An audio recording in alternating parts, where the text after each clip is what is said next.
আসসালামু আলাইকুম গাইস, আমার নাম সুয়াইব। আমি পাপার একমাত্র পাপ্পা। আমি ক্লাস 5-এ পড়ি এবং আমার স্কুলের নাম জলসেন ক্যান্টনমেন্ট স্কুল ও কলেজ। আজকে আমার পাপ্পা খুব কষ্ট করে আমার জন্য ক্যাশনাট সালাদ, চিকেন বটি কাবাব এবং পরোটা বানিয়েছিল।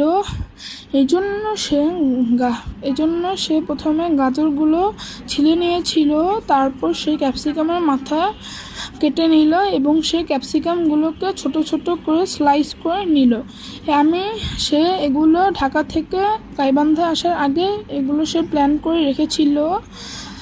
আমি এই প্রথম পাপ্পার ভিডিওতে ভয়েস দিচ্ছি, এজন্য আমার খুব ভালো লাগছে। তারপর সে গাজরগুলোকে কেটে নিল এবং গাজরগুলোকে স্লাইস করে নিল এবং সে অনেকগুলো পেঁয়াজগুলোকে ছোট 4 ভাগ করে খুলে নিল। এখন সে কাঁচামরিচ ছোট ছোট করে স্লাইস করে নিচ্ছে।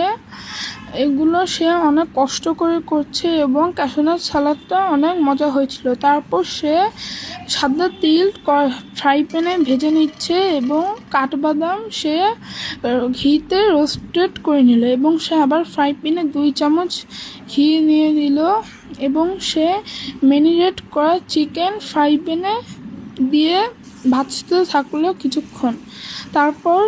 তারপর সে গাজর দিয়ে দিল। তারপর সে গাজরগুলোকে হাফ কুক করে নিল। হাফ কুক করে নেওয়ার পর সে ক্যাপসিকাম এবং পেঁয়াজগুলো দিয়ে আবার রান্না করতে থাকলো।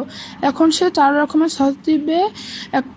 সেগুলো হলো chilli sauce, soya sauce, sweet chilli sauce, tomato sauce. তারপর সে কাঠবাদাম এবং তিলগুলো দিয়ে রান্না করতে থাকলো। এখন সে পরোটাগুলো ভেজে নিচ্ছে এবং আমি খুব মজা করে খাচ্ছিলাম। আসলে এই পাপ্পার হাতের জাদু আছে, তার রান্নাগুলো অনেক মজা হয়েছিল। থাকবেন সবাই। আসসালামু আলাইকুম।